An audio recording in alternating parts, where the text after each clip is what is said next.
And we are live. It is always a pleasure and a delight to do conduct these sessions, and this is no different exception, right? Welcome, welcome, welcome everyone to the Somnia Developer AMS. And today it is a pleasure and an honor to be talking with a very delightful guest. And I'm very, very excited about this because we are going to be learning a whole lot. So stay strapped in through the session and keep not just your eyes open, but your ears peeled because you're going to be getting a whole lot of alpha. That said, welcome everyone. Good morning, good afternoon, good evening to you, wherever you are joining us from today. This is Building on Somnia, and my name is Manuel, Developer Relations here at Somnia. And today it is my pleasure to be speaking with the founder of DreamGames.io, Mr. Isaac Ishuma. Hello, All Isaac. right. Hello, Emmanuel. It's a pleasure to have you here today. Yeah, same here. And thanks for having me. It's been a good one. Awesome, awesome, awesome. So glad to hear and so glad to have you. So before we jump right into the session, I think you just do us the favor of giving us a little bit introduction into your background and the expectations on what we're going to be hearing today. Yeah, sure. So, hello everyone, and thank you for joining this meeting. My name is Isaac, and I'm the founder of Dream Games on Somnia. So, uh, for me, I think I'm really excited to be here today, right? Because building on Somnia, I mean, I was in the Somnia team previously, and then obviously I got to know a lot about Somnia because of that, and I knew that technological capability. So it was obviously a no-brainer for me. And Dream Games, I mean, the idea came last year, right? Early last year, and it has been crazy. And for me, I've been in the crypto space since 2018, right? I've worked for projects like MetaMask, Near Protocol, Dark Radar, and obviously Somnia as well, and now Dream Games. So yeah, it was definitely like a no brainer for me. And then for today, I think that I would really want to take you behind the scenes, right? To walk you through essentially exactly what we built from scratch, right? So from the smart contract to the front end wallet integration to the server side architecture, basically everything that makes the whole platform work smoothly. And the goal is that at the end of this session, I mean, you have a clear blueprint if you're also trying to develop something on Somnia to basically build your own dApp on Somnia. So yeah, that's it from me.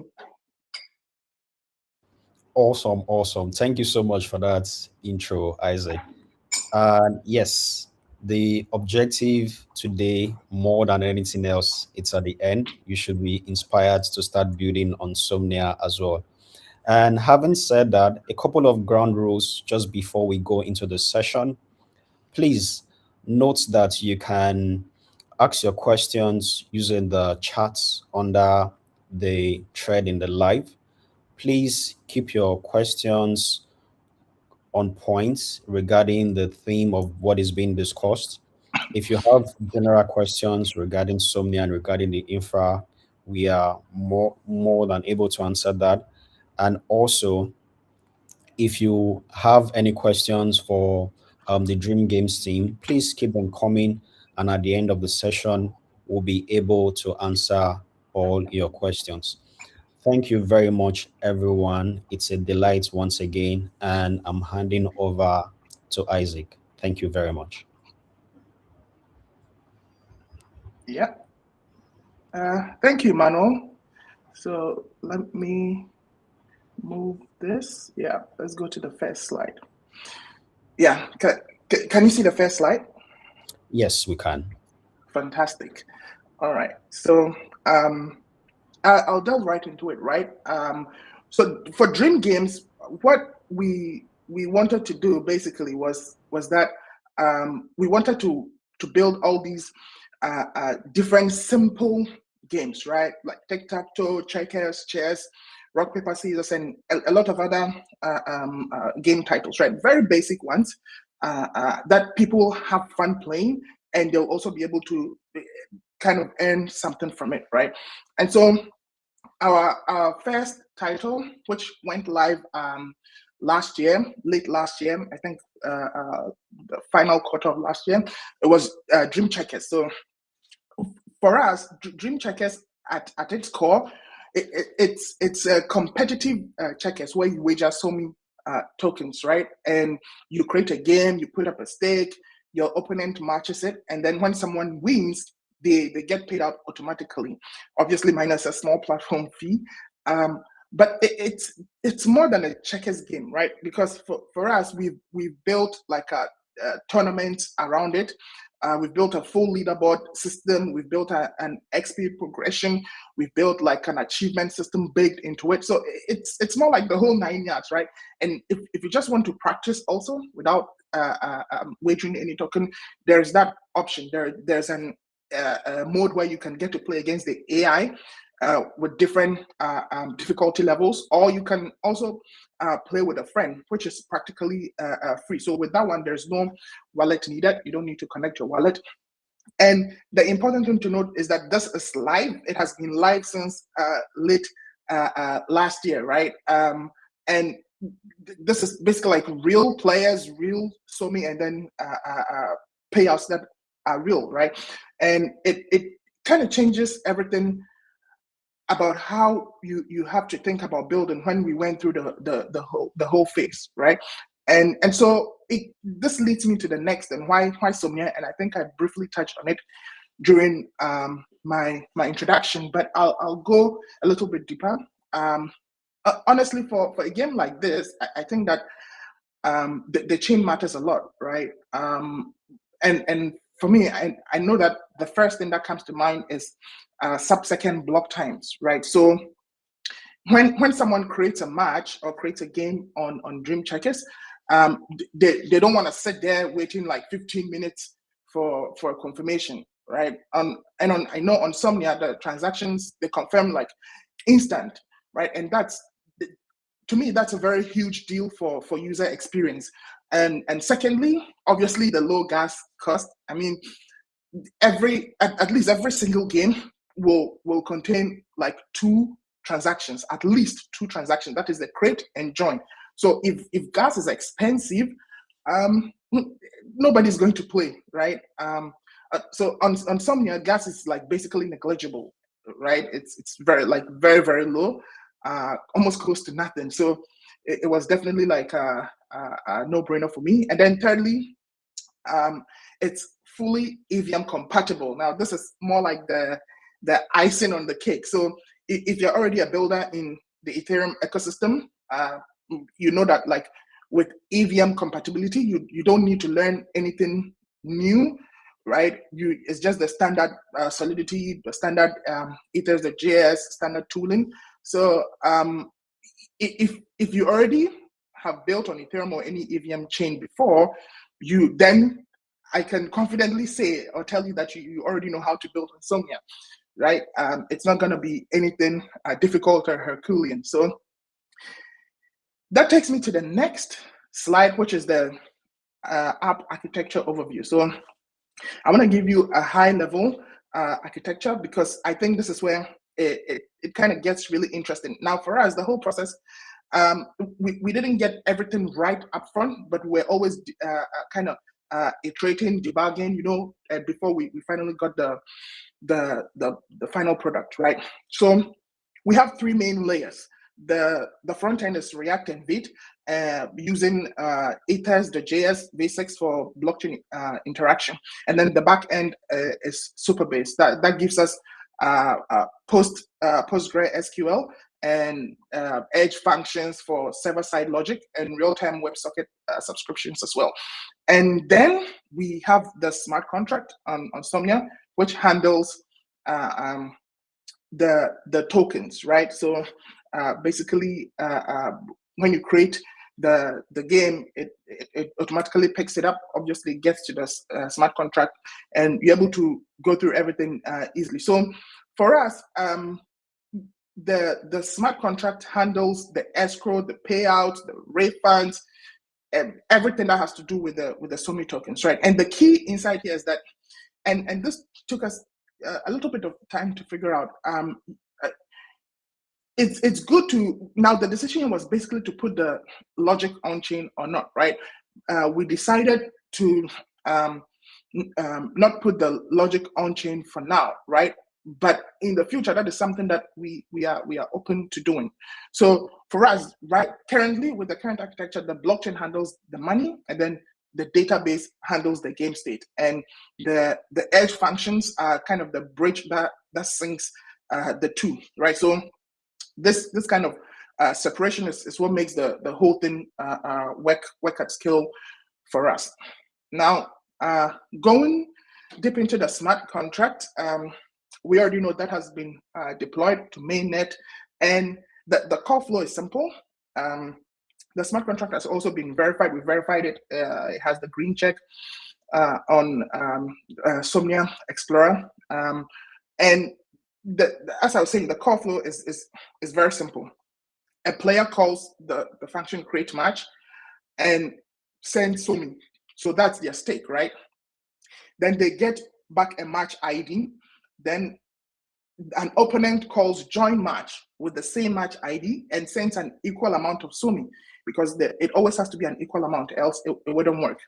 Now, the contract is holding both stakes in escrow. And when the game ends, the server calls complete match, the function complete match, with the winner's address, right? And then the contract pays out the winner, obviously minus a small admin fee, and then that's basically it, right? So a few important decisions here. For complete match is owner only, meaning that only our server-side admin wallet can call it.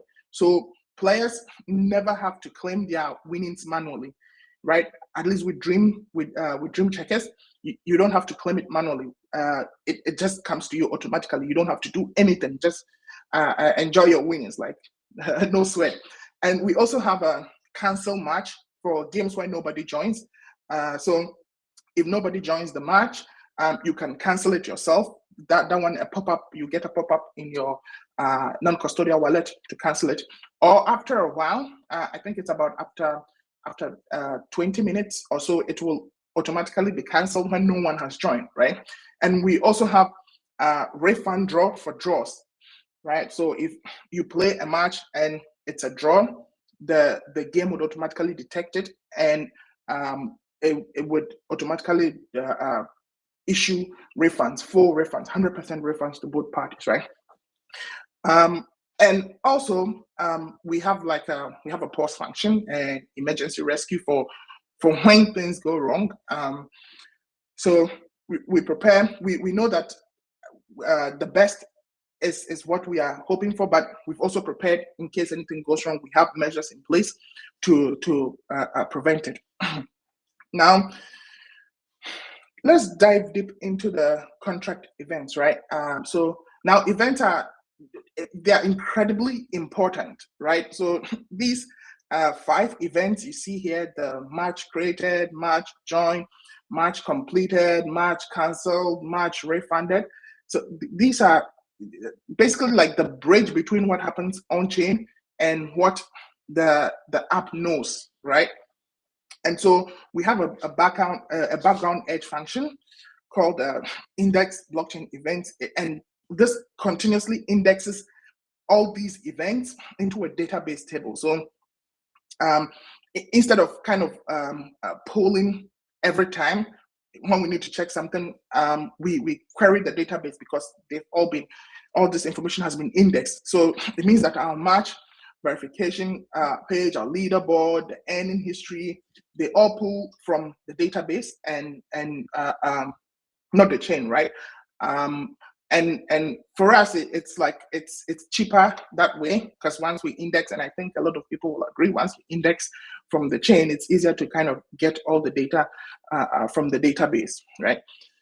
Now to the front end wallet integration. So for wallet integration, we use ethers.js basics with MetaMask, and the connection flow is pretty standard. So you basically call the ETH request account, you get a signer, and then you're good to go. But the piece that really matters for Somnia is the network auto add, right? So it was something that I personally I wanted to see, right? So we had to add that. I mean, it's pretty basic standard now. So I know that most users, or maybe a greater percentage of people, are not going to have Somnia configured in their wallet automatically, and these are probably people from other chains, right? They might not have Somnia configured in their wallet, so we call the wallet add Ethereum chain automatically. So as you know, Somnia, the chain ID 5031, the RPC URL, and then Somnia as a native currency. So all of it gets added without the user having to do anything manually. And then we also built auto reconnect on page reload. So we listen for account and chain change events, and we have a network repair function that reacts the RPC if a user's config gets stale. Now, these might look like small things, but they make a very massive difference in practice, in my opinion, right? So let's move on to the next one, which is the front end contract interaction. So with the front end contract interaction, once the wallet is connected, interacting with the contract is straightforward, right? You create a contract instance with ethers passing through the address, ABI, and signer. Then you call functions like create match with a value, and that value is going to be the wager amount. Now, the tricky part is extracting data from transaction receipts. So after create match, you need to get the match ID from the match created event in the receipt logs. So you find the log that matches your contract address, pass it through the contract interface, and pull out the match ID. Now, so this one is a production lesson, right? This parsing is fragile, right? So RPC responses can sometimes be incomplete or formatted differently than you expect. So we actually use 3 fallback strategies. So direct log parsing, query filter on the contract, and iterating all logs manually. So if the first one fails, we try the next.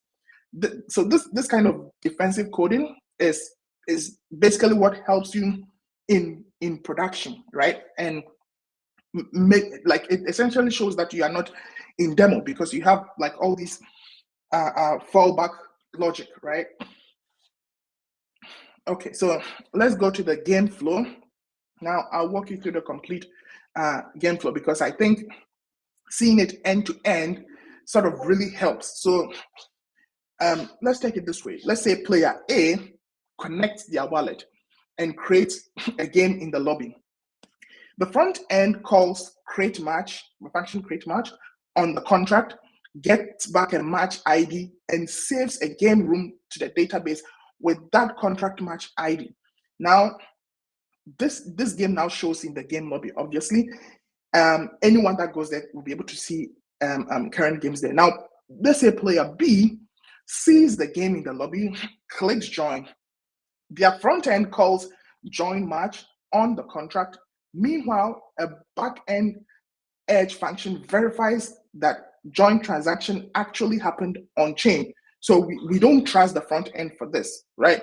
And once this has been verified, the database is updated and the game is set to active. So now gameplay can begin. Now, with respect to the gameplay, it's entirely in the database. So players take turns, and each move goes through a server-side validation function, the board state update, and the opponent kind of sees the move instantly via real-time WebSocket subscription. So immediately you make a move, your opponent sees it, right? Now, When the game ends, winner determined by the game logic. So the winner is basically determined by the game logic on the server. So the backend automatically calls complete match function on the contract, and the winner gets their summing, their XP is awarded, achievements are checked, the leaderboard is updated. Now the player doesn't have to do anything. They just win and then they get paid. So it's like you don't even need to click on withdraw or click on anything. Immediately you win, you get like your payout, right? And everything is recorded. You get your XP allocated. You get your ranking on the leaderboard as well, right? So let's go into the server-side contract call. So this slide is about what I think is one of our most important architectural designs, which is the admin wallet pattern. So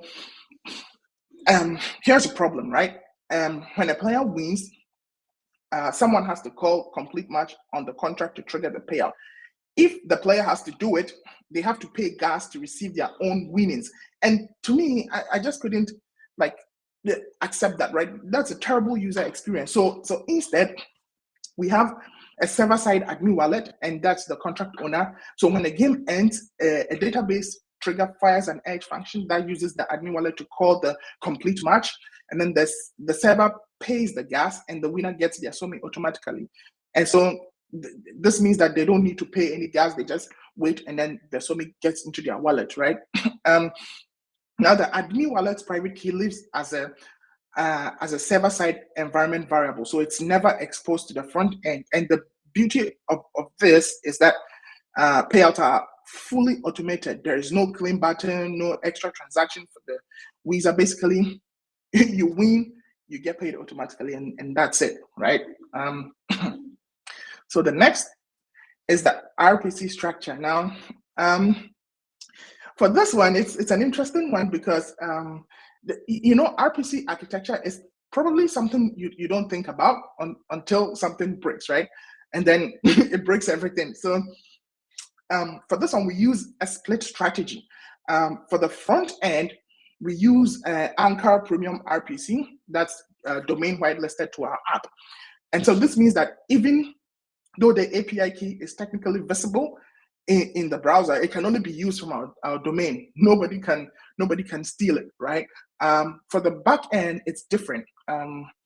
So edge functions don't have a static IP. So IP whitelisting doesn't really work. At least from my experience, we use the Somnia RPC for reads and the Premium RPC.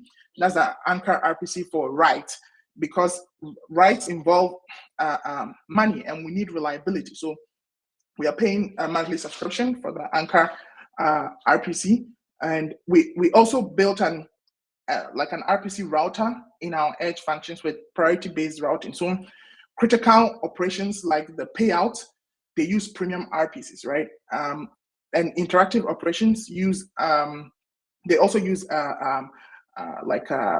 premium RPCs. Then so background tasks like reconciliation, we decided to use the Somnia free RPC with a fallback to the premium one, right? So we shuffle RPCs on like every invocation for load distribution, and we verify the chain ID after every successful response.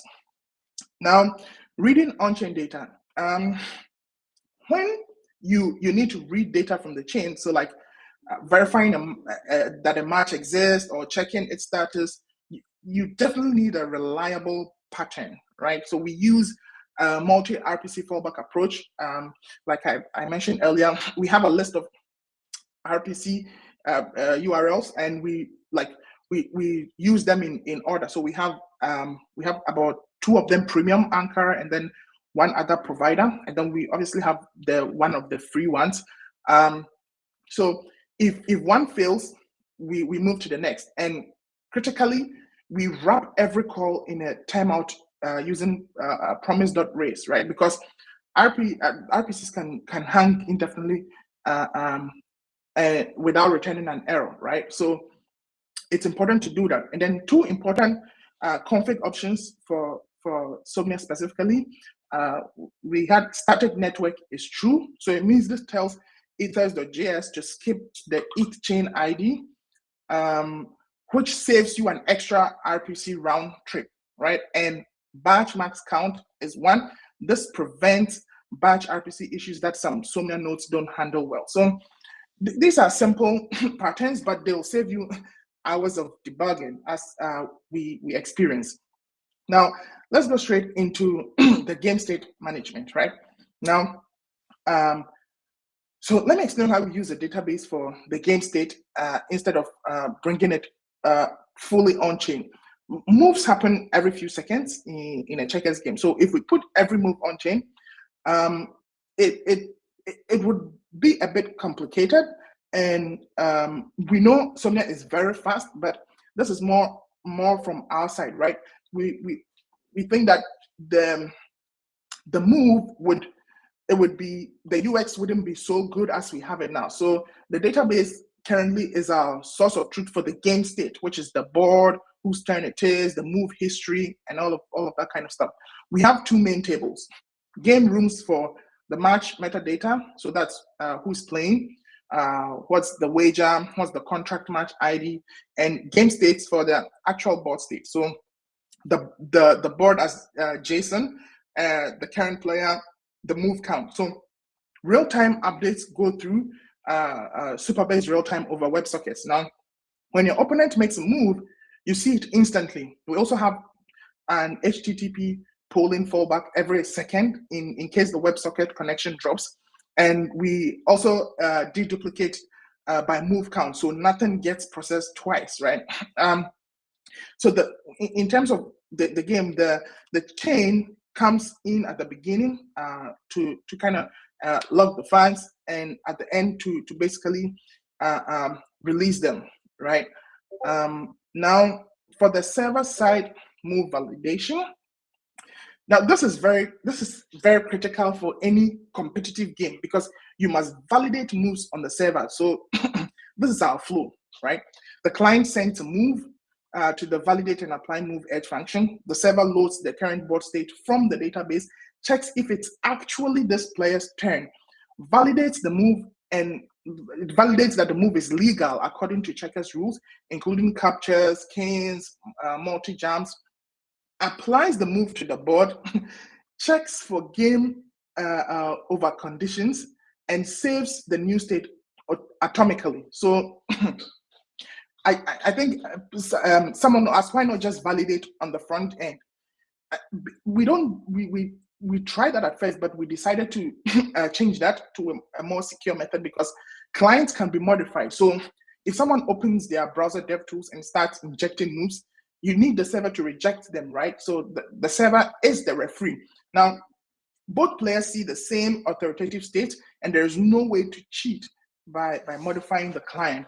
So this is something that we think has really helped us as well, right? The server-side validation.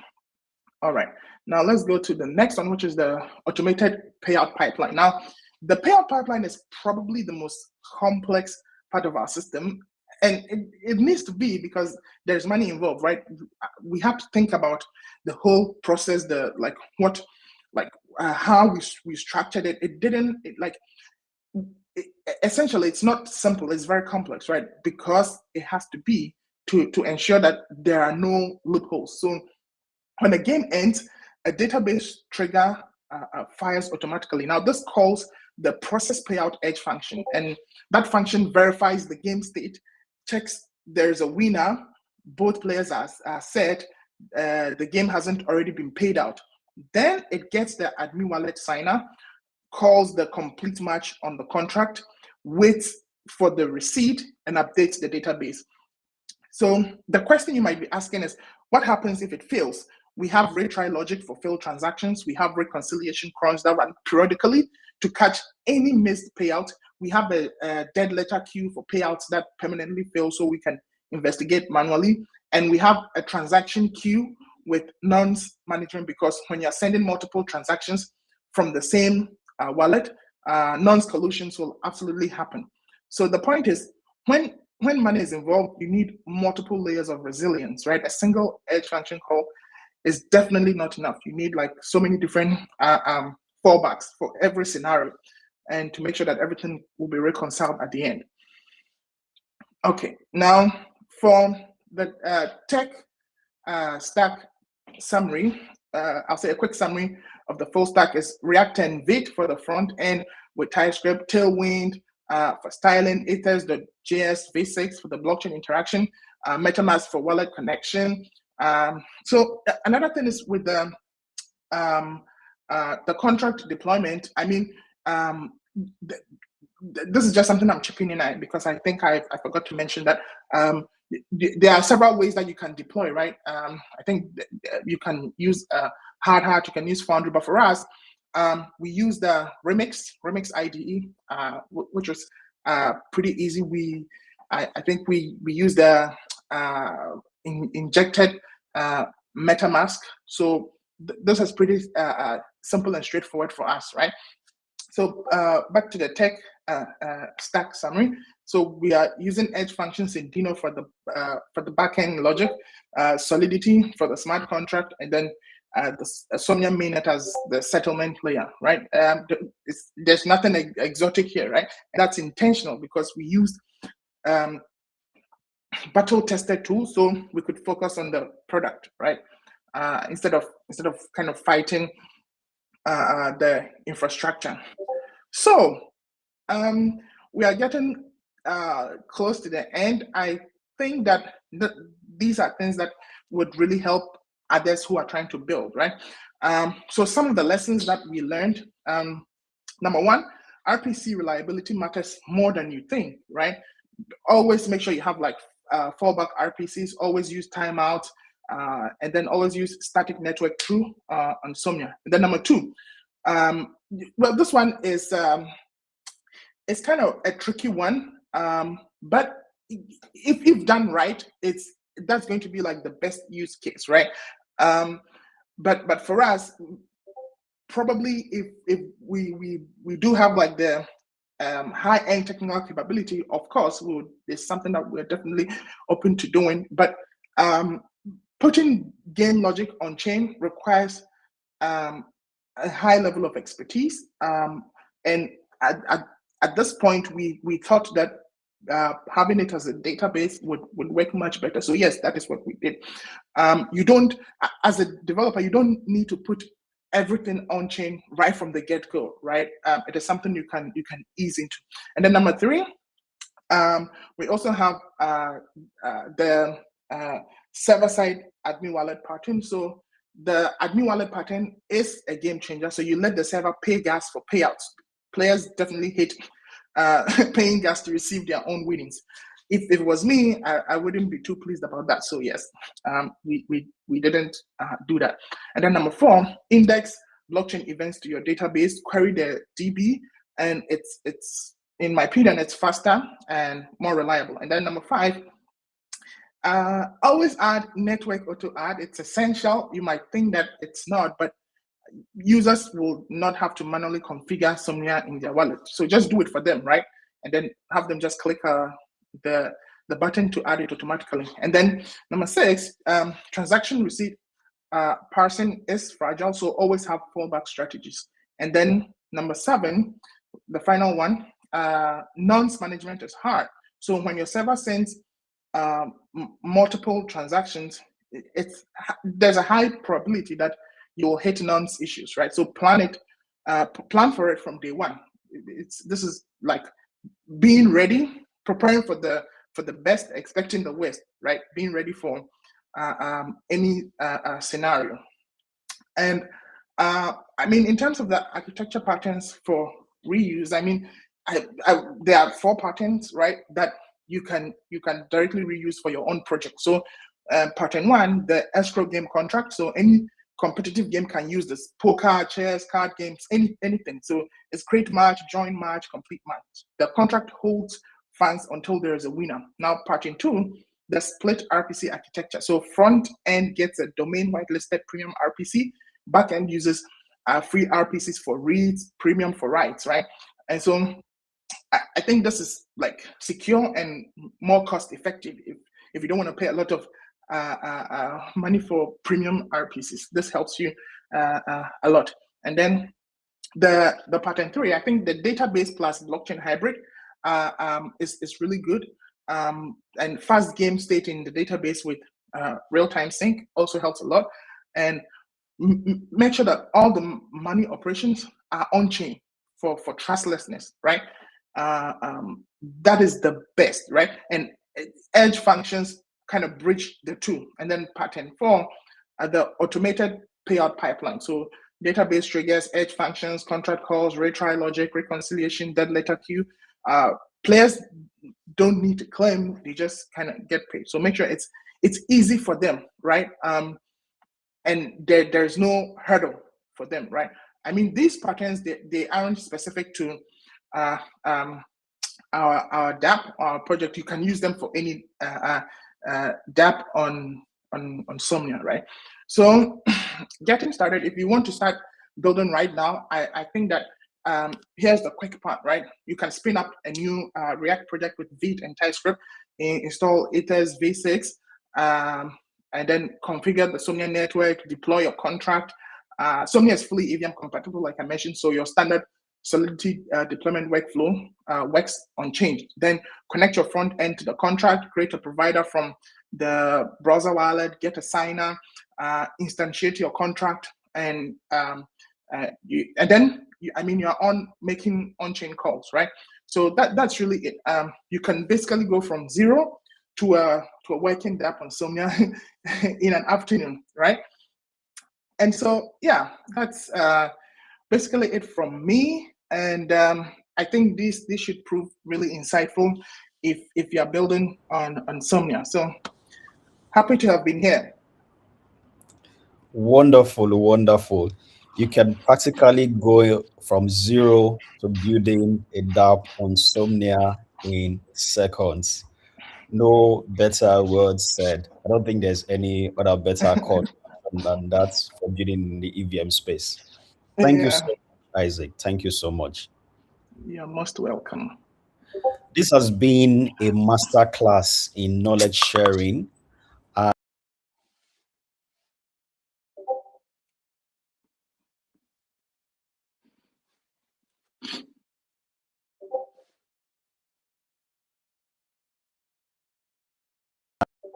and the interesting thing is very fascinating about Web3 space is the openness, right?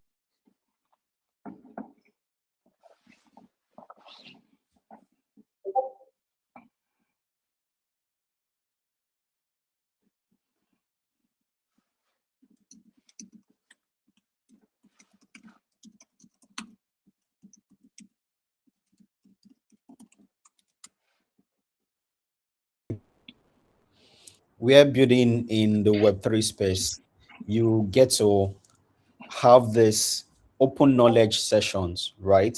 Where everything is practically on chain and you can go take a look at smart contracts, one to even vet that it's a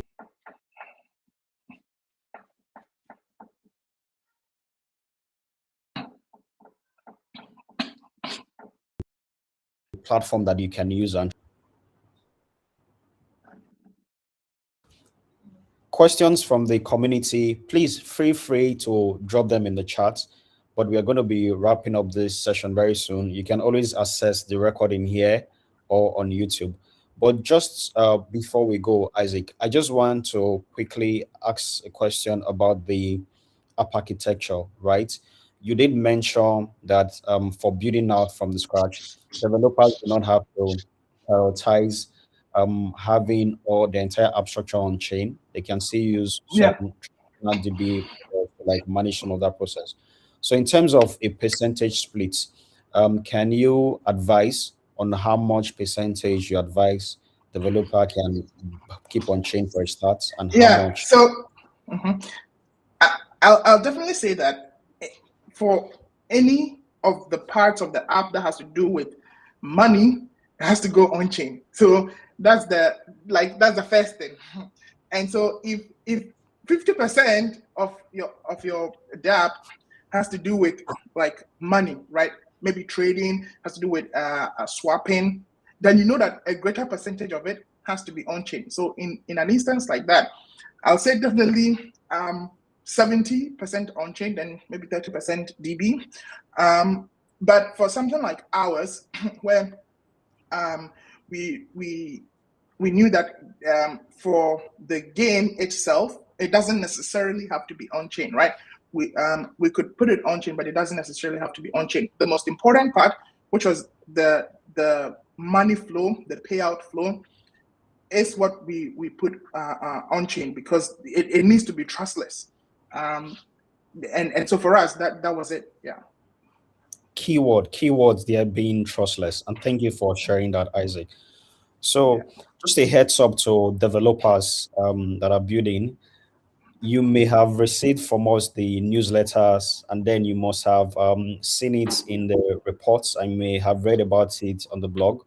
Reactivity is here on Somnia. That means the possibility to move a whole lot more of your Web2 transactions on chain, right?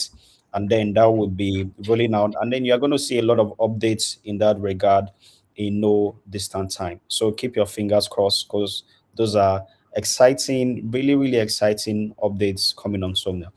And then just one more question, Isaac. In Yeah. terms of the gameplay, right? Hmm. It's a single player model, and then there is a player versus player model, right? What are the next set of features that are going to be rolled out on the play side that users should be expecting? Yes. So that's a very good question, an interesting one as well. Um, we are actually trying to implement. So for the first tournament that we did, it was more manual than automatic. So what we are doing now is to build an automatic tournament system in there, where we'll have a separate page on there on the Dream Checkers for like the tournament. So when you go there, we set everything from the admin backend. All we have to do is we set up the name of the tournament, the entry fee, and then how many people are going to participate in a tournament, and then what the payout would be, right? The ratio. So maybe the first three people, the top three, first person gets 40% of total pools, next person gets maybe 30, and the final one 20. And now we'll automate the whole process, right? And so people will just go to the tournament page, and then they just pay the fee to enter the tournament, and they get connected with someone else to play automatically. Everything will be done automatically. It will be very easily visible. It will be very transparent, and it will be in the style of like a FIFA, right? How they do it. So there are four people in each group, and then the first two will qualify after they've played against all the other opponents. And then once they do that, they get to round of 16, then quarterfinals, semifinals, finals, that kind of thing. So that's currently what we are working on. Yeah. Fascinating, fascinating. Personally, I'm looking forward to that, right? And those Yeah. are really fascinating updates. And then just to reiterate, you did talk about the safety of the platform, and then the smart contract is already verified and on chain. Just to reassure users that interacting with the platform is extra safe, can you just give us more brief into smart contract security, seeing as users are going to be using real world money?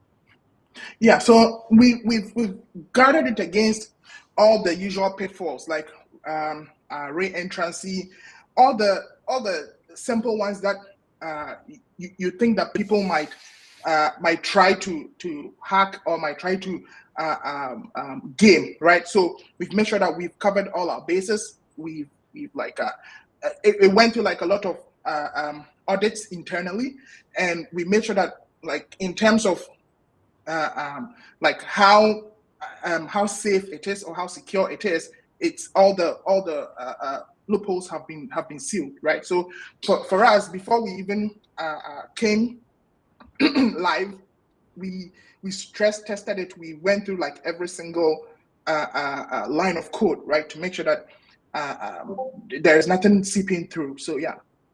Awesome, awesome. Thank you so much, Isaac. Like I said, this has been a master class in building gaming experience on top of Somnia. So, just by way of last question, more like and advice as against the question.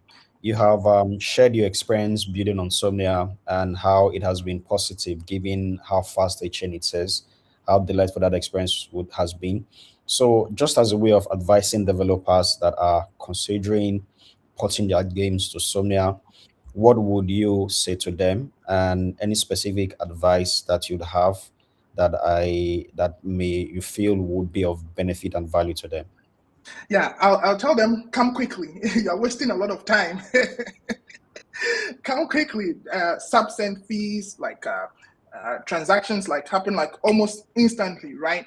I've never had any issue with transaction confirmations. Like the gas fees are so low that even though, so like I mentioned previously, we didn't want the user to take the burden of the gas, right? Because if you win a game, like it's not friendly if you have to click on a claim button and then you have to pay gas fees to get your token. No, it doesn't make sense. And for me, I don't like that. So I didn't want us to do that. So what we did was we used the admin server-side wallet that does everything on its own. So if the fees on Somnia were really high, we wouldn't have been able to do that because we are sending payouts every single minute, every single second. That's gonna rack up a lot. But the fees are very low. Like we don't even recognize it, right? So if a developer, like you're wasting time elsewhere, come quickly. You hear that here first. If you're a developer, do not waste time. Come Yeah, quick. And that is a good place as any to end today's session. This has been a delight. Thank you very much, Isaac, for being a thank guest. you. This has been a masterclass. So the recording is always here on X, and you can also access it on the official Somnia YouTube. This has been a delight, and like Isaac said, come quickly and come build on Somnia, and more importantly, stay with Somnia. Stay with Thank you very Somnia. much. Stay with Somnia. Yeah, thank you, Manuel. Very It much, was a everyone. pleasure. Thank you so much. Thank you much more, Isaac. Emmanuel here, signing out. Bye, everyone.